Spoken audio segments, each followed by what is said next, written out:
Përshëndetje, mirë se vini, flasim hapur në Durrës Live. Vazhdojmë me maraton në prezantimin e kandidatëve për qarkun e Durrësit për deputet në Kuvendin e Shqipërisë në zgjedhjet e 11 majit të 2025.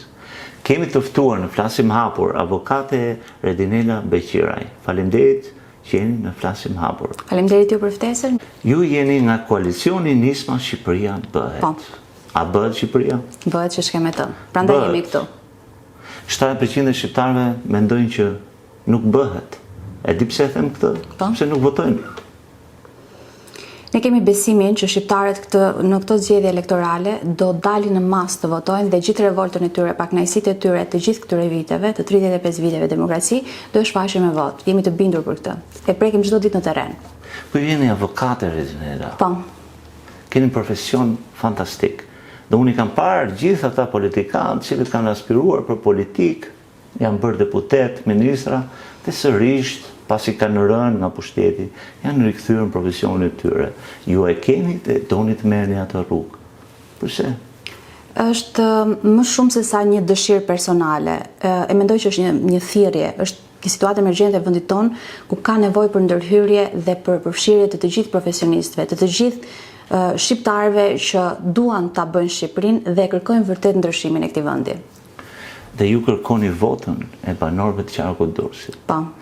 Për t'ju njohur ata më mirë. Ju lutem një jetëshkrim të shkutër. Po. Tuajin. Unë jam Redinela Beqiraj, jam avokate në profesion prej 11 vitesh, jam diplomuar për drejtësi në vitin 2011 dhe në vitin 2014 jam licencuar si profesioniste së drejtës, duke marrë titullin avokat.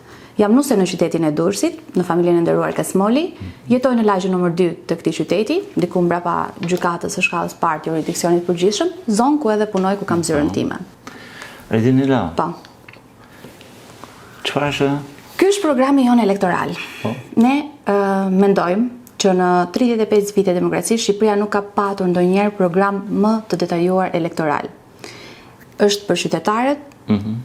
Unë kam një kopje të tij normalisht të redaktuar. Programin e plot e gjejmë të skanuar në këtë barcoding këtu në faqen tonë të internetit të partisë tonë. Vim të qytetarët me një program konkret, me pika të përcaktuara, me zgjidhje konkrete për qytetarët në çdo fushë, në çdo problematikë që ata hasin në përditshmërinë e tyre. Deri më tani jam përballur me premtime të pambajtura asnjëherë. Për ne realisht, si të rinj që jemi të përfshirë në politikë, është fatkeqësi e madhe të dalim me të njëjtat premtime sikundër të vjetrit që kanë bërë deri më tani. Do duhet të ishim në të tjera kushte të premtonin dhe të bënim gjëra më të mëdha për vendin tonë. Por mosmbajtja e premtimeve nga politikat dhe partitë e vjetra të mëdha të sprovuara për qytetarët na bën të jemi në të njëjtat kushte, në të njëjtën situatë. Pra, nëse partitë politike shtrojnë programet e tyre me premtime të egzageruara, rritje pensionesh, rritje pagash e tjerë, ju po thoni që ato harrohen pas zgjedhjeve? Ata i kanë harruar, e kanë dhënë provat që i kanë harruar. Dhe ju premtoni që do i përmbani programin? Ne do i përmbajmë programin tonë me përpikmëri. Madje mund të them me bindje që kemi qenë shtysa e parë, duke qenë se përmendet edhe rritjen e pensioneve. Ne kemi qenë të parët që kemi programuar përmendur rritjen e pensioneve të paktën në nivelin e minimumit jetik, pra jo më pak se 20.000 lekë të rinj për çdo pensionist. Në fillim, qeveria në pushtet na ka përfolur edhe madje na ka etiketuar si sudja, mos i besoni, janë mashtrues, është e pamundur, nuk ka buxhet mjaftueshëm etj. Mbas një viti e pak që ne kemi bërë këtë premtim, në programin e tyre elektoral, në premtimet që dalin dhe japin në fushat tashmë që ka filluar, një nga premtimet është edhe rritja e pensioneve. Pra ata synojnë dhe premtojnë për qytetarët, për pensionistët tanë, që do e çojnë pensionin e tyre po në 20.000 lekë të rinj, sikundër ne kemi premtuar. Pra majoranca ju ka sulmuar dhe etiketuar si sudja, ndërkohë ju ka vjedhur programin. Por ka zëra qytetarësh, të cilët mendojnë ndoshta ju përdoreni në majoranca për të rrjedhur votat opozitare, pra që të gjithë ata që janë kundër majorancës të drejtojnë votën e tyre drejt partive të vogla e kësaj fiton majoranca. Është e vërtet kjo? Jo, absolutisht jo, nuk është e vërtet. Ne jemi në vjenit të këtyre zërave, jemi përballur me gojët e liga deri më tani, që njerë na kanë etiketuar të Sorosit, të majorancës, të opozitës. Pra gjithmonë na kanë vënë një epitet të saktuar dhe nuk kanë dashur të na pranojnë si një forcë re politike, si të rinj që duan t'i vënë të gjitha energjitë e tyre, profesionalizmin e tyre në dispozicion të këtij vendi, për të mirën e këtij vendi, për të mirën e qytetarëve. Ju jeni një grupim me shumë profesionist, me shumë të rinj, dhe për hir të vërtetës shumë të zellshëm, sepse ju kemi ndjekur brenda vendit edhe jashtë vendit. A jeni gati të qeverisni vendin? Më shumë se kur. Jemi gati të qeverisim vendin. Mosha jonë nuk është një emet në këtë proces, është një cilësi. Pra ne jemi jo vetëm me energji rinore, por jemi me mundësi të re politike. Për shembull, çfarë mendësie politike? E re, çdo gjë ne mund të themi jemi të rinj, kemi ide të reja, etj. Ne kemi një shembull. Atëherë, si kundër po ju thoya pak më parë, ne jemi mundësi re politike dhe edhe pse nuk kemi të provuar dhe jemi ende të paardhur në pushtet, ne kemi dhënë 2 nga provat tona deri më tani. Dhe konkretisht është vota e diasporës. Nisma që ne kemi ndërmarrë për të bërë realitet votën e diasporës është një provë e pakontestueshme nga të gjitha kahet. Dhe e dyta, një tjetër nisme jona e realizuar janë listat e hapura. Një betejë që e ndoshëm deri në gjykatën kushtetuese. Dhe pse nuk arritëm dot ta fitonim këtë betejë, ne prap i shndruam premtimit ton, sikundër e mendojmë realisht që ky vend ka nevojë për lista të hapura, që do thotë të gjithë deputetët, të gjithë qeveritarët që do kenë pushtetin në periudha të saktuara kohore, duhet të zgjidhen drejt për drejt nga populli. Ka populli me votën e tyre dhe jo të jenë të sigurta të marrin mandatin nga ajo lista e sigurt që siguron kryetari apo formula që tashmë është prezente tek ne. Pra me ju Shqipëria bëhet. Po. Me ne Shqipëria bëhet. Çfarë do thotë të bëhet? Të bëjmë Shqipërinë siç ka hije. Siç ka hije për të realizuar ëndrrën e Bashkimit Evropian, pra për të qenë një vend dinjitoz në Bashkimin Evropian, apo një vend, një shtet i cili mirë funksionon siç duhet të funksionojë. Të kuptoni. Ne nuk kemi fokus vetëm për të bërë një shtet model sikundër ose për të aderuar në Bashkimin Evropian. Ne duam të ndërtojmë Shqipërinë siç i ka hije për shqiptarët dhe për vetë ato që Shqipëria është. Në spari. Dhe më tej pse jo të kemi politika sa më të mira dhe kemi pjesë e Bashkimit Evropian patjetër. Por fokusi është te shqiptarët dhe te Shqipëria. Zënë Beqiraj, nëse ju zgjidheni deputete në Kuvendin e Republikës së Shqipërisë. Po. Si do ngrini zërin për Durrësin? Është një përgjegjësi e jashtëzakonshme e imja dhe një energji e pashterur që unë mbart për të bërë këtë mision. Në rast se populli, qytetarët e Durrësit do të më mandatojnë me besimin e tyre për të qenë deputete në kuvend, të gjitha problematikat që ky qytet mbart, që ky qark mbart, apo dhe vendi jon mbart, unë do të jem një zë i palodhur në kuvend. Çdo ditë me çdo problematik në krye me qytetarët derisa të gjejmë një zgjidhje reale për situatat e caktuara. E doni Durrësin? Jashtëzakonisht shumë. Është kjo dashuri për Durrësin dhe vendin që ju ka shtyrë të hyni këtë rrugë? Absolutisht po. Unë bëj pjesë e ato të rinj që deri para pak kohësh kam qenë gati me valizhet gjithë gati për ta lënë Shqipërinë për shkak të gjithë pakënaqësive, mos funksionimit etj që gjithë qytetarët janë në dieni të problematikave që ka ky vend. Ka qenë një thirrje e brendshme që nuk më ka lejuar ta ndërmarr këtë vendim. Pra, ishit me valizhe gati familjarisht? Po, familjarisht për të ikur, për të larguar. Madje kemi qenë duke menduar për të prerë biletat.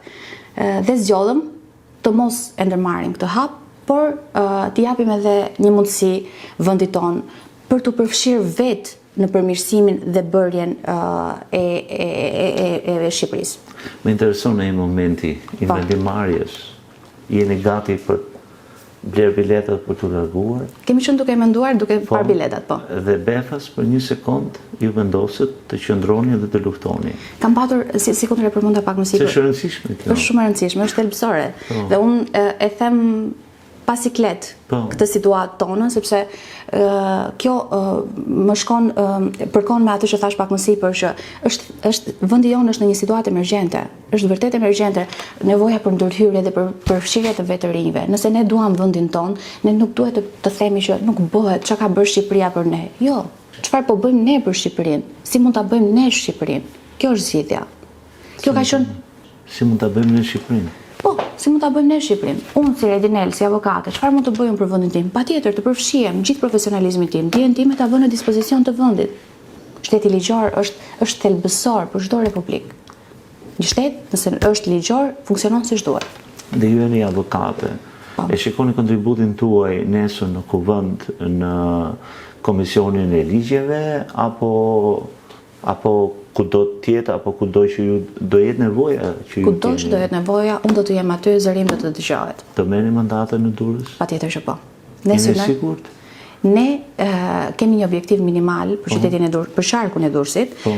25.000 vota është objektivi jonë minimal. 25.000 vota.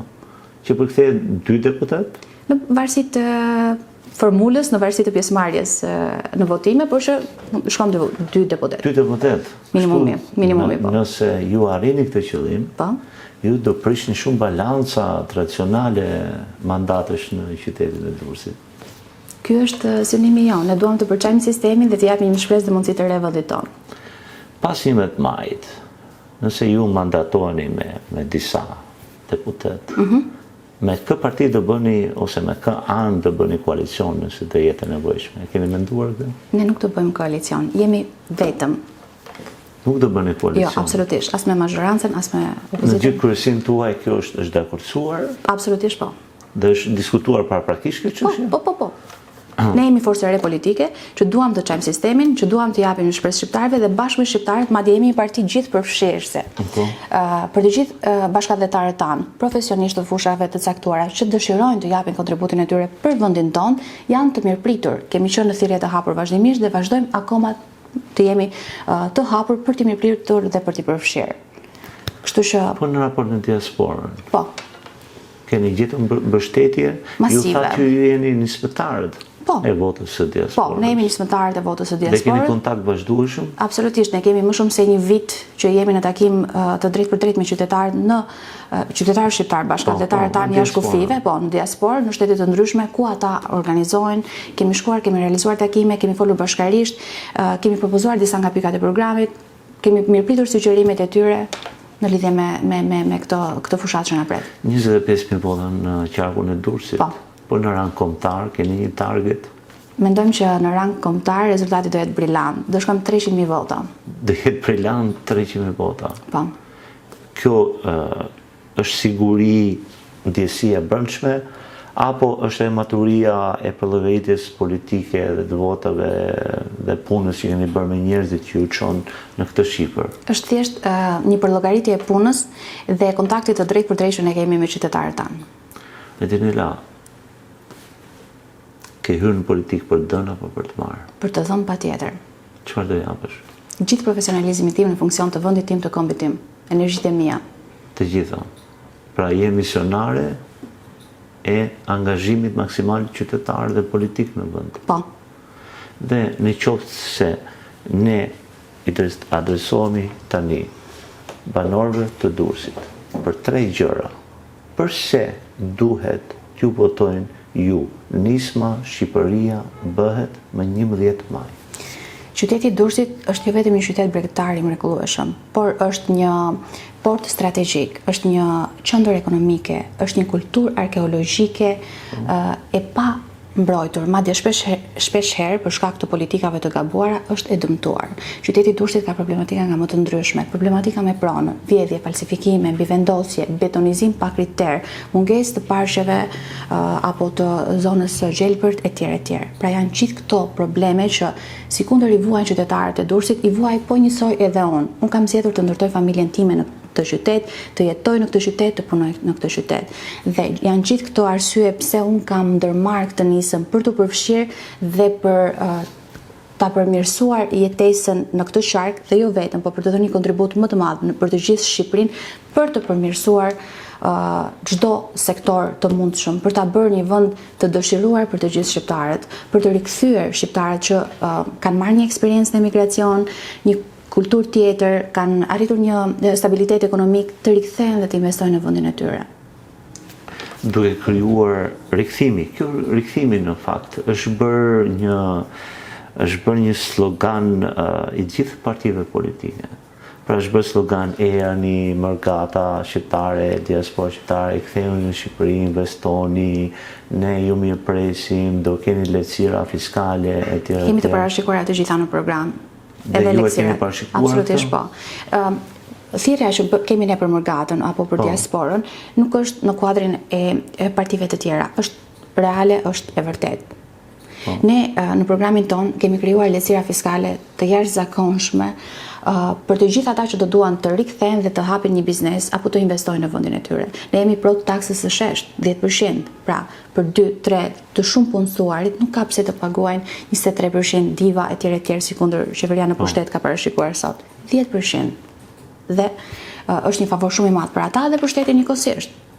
Ne dëshirojmë të parashikojmë të ndryshojmë konceptin e kapitalit të biznesit të vogël. Nuk do të jetë më deri 120 milion lekë të vjetra, 140 që shkon maksimumi. Do jetë deri në 200 milion lekë të vjetra. Zero taks për tatimin në fitim. Po për rinin, ju një parti e cila, ose koalicion në këtë rast, Po. me një antarësi, me një numër të madh, përqindje të madhe rinore. Po. Për rinin, çfarë i premtoni ju rinis shqiptare? Në këtë rast rinin e qarku Durrësit. Mundësi të barabarta, meritokraci, angazhim maksimal në çdo sektor të ekonomisë, të zhvillimit të qytetit e tjerë. Dhe apeli juaj është Shqipëria bëhet. Për sa bëhet? Po nga më pak. Për sa vite bëhet Shqipëria? Shqipëria bëhet që sot. Mjafton vullneti të gjithëve ne për të përfshirë në këtë nisëm dhe suksesi është i garantuar. Konkretisht, unë dua të ndalem në disa pika të programit që ne kemi parashikuar. Një nga shtyllat kryesore të programit ton është arsimi. Po. Ne parashikojmë që në rast se populli do të na besoj, mandatoj me pushtet, të rrisim buxhetin e arsimit publik në 5% të prodhimit të brendshëm bruto në 2 vitet e para të qeverisjes. Dhe në 2 vjeçarin e mbetur të shkojmë në 7%. Arsimi është shtylla bazë e shtetit. Në lidhje me shëndetësinë, Po. zonja Beqiraj. Po, në lidhje me shëndetësinë, ne kemi të parashikuar disa pika kryesore. Dhe konkretisht, Shqipëria do të ketë 4 zona shëndetësore, secila me një spital terciar të plot. Do të ketë 3 korpuse të mëdha shqiptare në Tiranë. Dhe konkretisht, qendra spitalore në Tereza do i nënshtrohet një investimi total. Shefshet Ndroshi do të zhvendoset në një zonë të pjellëzuar jashtë Tirane. Në sistem shëndetësor do të ishin pagat fikse për mjekët specialistë, por pagat do të bazohen në punën e tyre, me fis suksesi në varësi të angazhimit që ata do kenë për specialitetin që mbulojnë. Në një pikë tjetër të lutem, sepse ju jeni frymëzues në daljet tuaja publike, dhe thoni për një Shqipëri që bëhet, prandaj edhe unë po insistoj disa pika tjera në programin tuaj. Patjetër. Një tjetër pikë e rëndësishme në programin tonë është familja. Madje ne kemi një slogan, shtëpia ime, aktheu im. Po. Kjo është një mundësi e artë për të gjithë të rinj, të cilët sot po gjenden në vështirësi për të krijuar familje, për të martuar apo për të bërë me fëmijë për shkak të pamundësisë ekonomike. Çka do të thotë? Në programin tonë ne parashikojmë që për të gjithë çiftet e reja, të lidhur në martesë për herë të parë, shteti do të dalë garant duke ju ofruar atyre një kredi për të blerë një shtëpi të paktën 80 m2, pa kolateral. Garantuesi do të jetë shteti. Kjo është një mundësi dhe një ndihmë shumë e madhe për mbështetjen e familjes që sot po e humbet konceptin po zbehet. Nëse një qytetar Po. do kishte vetëm 10 sekonda kohë t'ju dëgjonte, te ju keni 10 sekonda kohë për ta bindur atë, përse duhet të votoj nisma Shqipëria bëhet, çfarë mesazhi do i jepnit ju atij qytetari? Për të gjithë qytetarët që po na dëgjojnë në këtë emision, për gjithë bashkëdhetarët tanë kudo ku ata jetojnë, unë kam një thirrje. Ju lutem, dilni masivisht të votoni, revoltën tuaj shfaqeni në vot. Jini të vërtet me veten tuaj, jini të vërtet me vendin tuaj. Mos i vendosni çmim të ardhmes së 4 viteve që na presin. Nuk ka shifër që mund të blej sigurinë, barazinë, zhvillimin e këtij vendi. Zonja Beqiraj, faleminderit që ishim flasim hapur dhe miru ta kopshim në episode të tjera. Faleminderit ju për ftesën, kënaqësi. Faleminderit që na ndoqët, miru ta kopshim në episodin e radhës.